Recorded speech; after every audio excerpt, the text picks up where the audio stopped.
Buddhism is an ancient tradition with answers to life's biggest questions today. Why do we suffer? How do we relate to other beings? And how do we make the world a happier and more peaceful place for everyone? Our mission at BDK America is to help people understand Buddhism better. Are you looking to start learning about Buddhism or dig deeper? BDK America offers free books and videos for peoples of all ages and levels.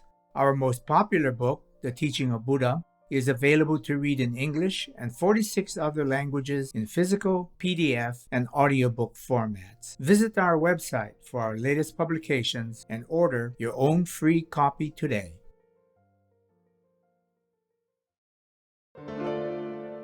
I hope that your past week went well and that you are physically, mentally, and spiritually sound.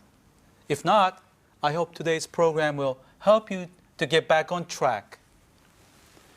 In the previous show, I concluded our discussion on the fourth of the four marks of existence.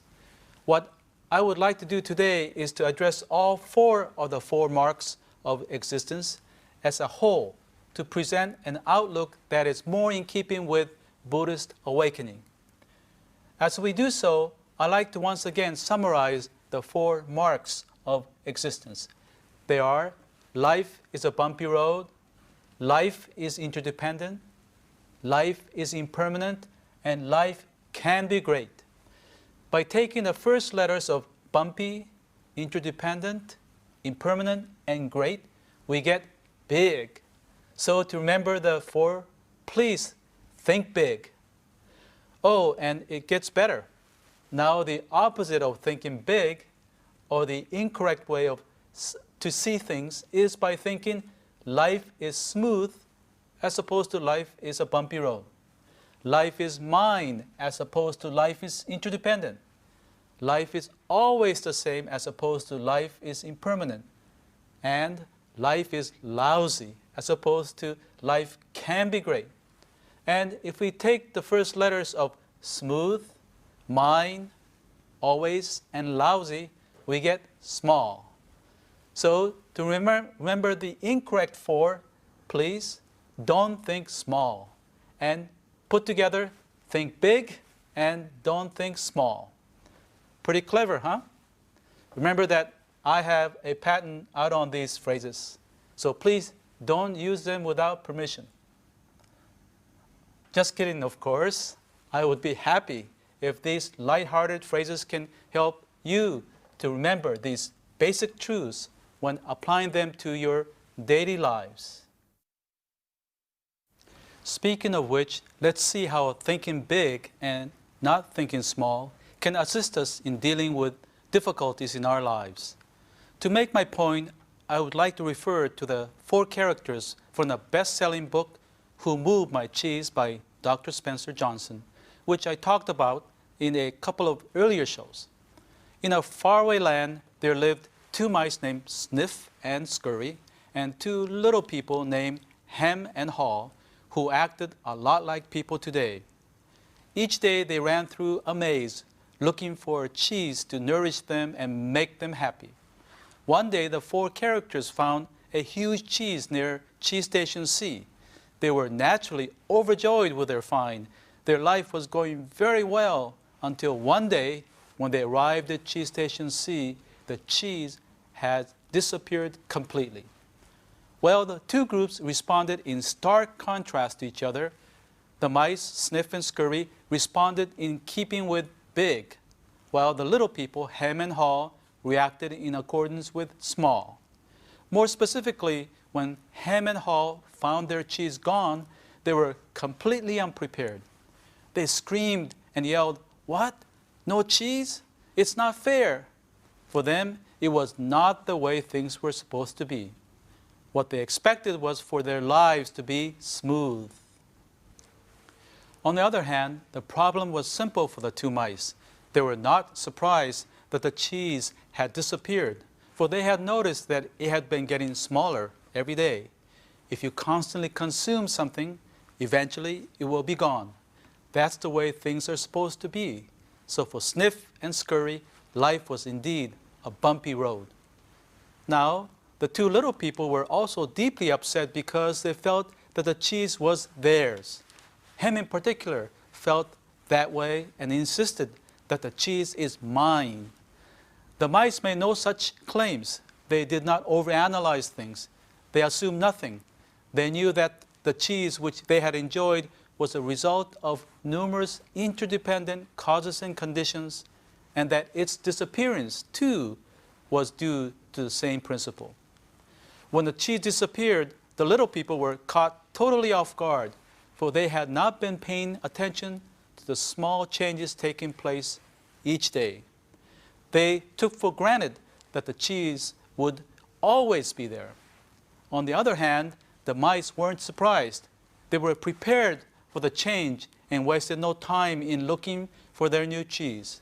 Their actions corresponded with the outlook that all things are impermanent.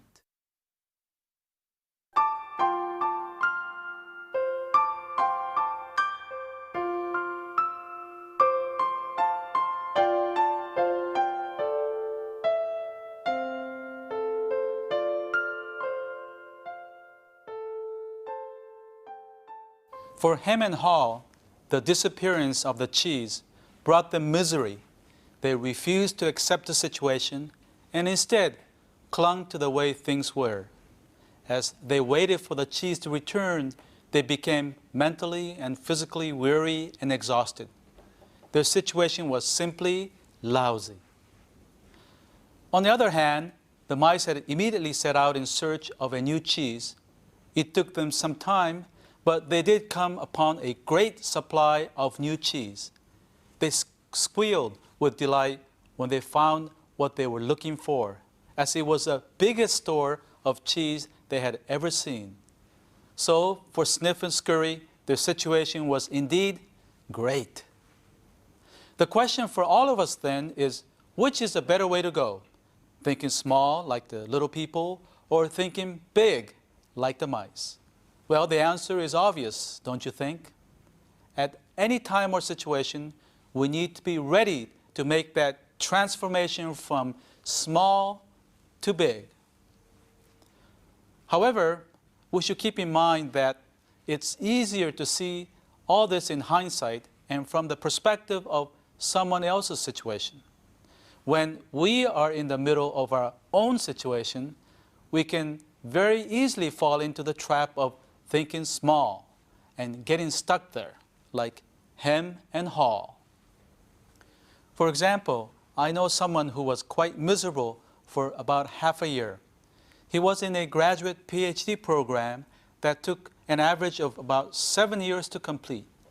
The studies of the program were not only very demanding, but even if he were to get the degree, the prospects of finding an academic job were very bleak. This was made worse by the difficulties of finding an appropriate dissertation topic in the area that he had originally proposed. In the meantime, he and his wife had a baby. However, because of their low income, they could not afford to live anywhere but in the university housing, which had only showers but no bathtub to bathe the baby. His friends, on the other hand, with their lucrative incomes, were purchasing their own homes, and some were even buying their second home. He felt jealous of his friends and felt guilty for putting his family through such hardships. He even questioned the choices he had made to become a scholar. He knew that the graduate program was less than easy, but had expected things to go far more smoothly and quickly. But to the contrary, he was now approaching his mid-30s and could not see the proverbial light at the end of the tunnel. He felt miserable, and he was definitely thinking small. Then one day, he was able to begin to make the transformation, triggered by what his wife told him. She suggested that he switch his dissertation topic to one that he was really interested in. There was no need to be stuck on the original plan. Further, she reminded him of the reasons for aspiring to become a scholar, which was to become better trained to be more effective in his eventual work. He had instead gotten too bogged down by his self-centered concerns and self-pity, and had lost the initial idealism that included the desire to serve others. Plus, his wife told him that she did not mind the low income, for she was braced for a rough economic ride as a spouse of a PhD student, and that he should not be comparing his situation with those of his friends with regular jobs. The suggestion, the advice, and the reminder triggered a shift in which he felt a big burden being lifted. He then saw how he had boxed himself in with his rigid plans, narrow perspective, and self-pity. He had lost sight of his original aspirations. He moved from the mode of thinking small to thinking big. Yet undoubtedly, we all do this from time to time, and therefore find ourselves straying away from our original intent or plans. I'm sure that you too have had similar experiences in your own lives. None of us are exempt. Such is the nature of human beings. That's why we need religious teachings to help us turn away from thinking small. Also, we need a good friend or a teacher. In the case of that graduate student, it was his wife. I know this all too well, for that graduate student was me. So I learned firsthand the meaning of today's passage. If a man's mind becomes pure, his surroundings will also become pure. I'm not sure how pure my mind became, but definitely my daily life became much more pleasant and meaningful. If you find yourself thinking small, instead try to think big. We all have the capacity to exercise the power of the mind to make a huge difference in our lives, for ourselves and for others. You owe it to yourself and to your loved ones. In the next show, we plan to have a little fun as we share some Buddhist humor from the past and present. Till then, have a good week and see you then.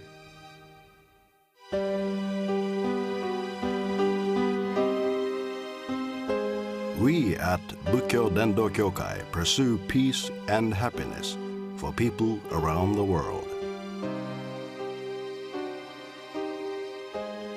We have published the Buddhist teachings into 41 languages and donated our publication to hotels and other facilities in 55 countries. We would like to share the Buddhist teachings with people around the world. That's our mission. Visit our website for more information.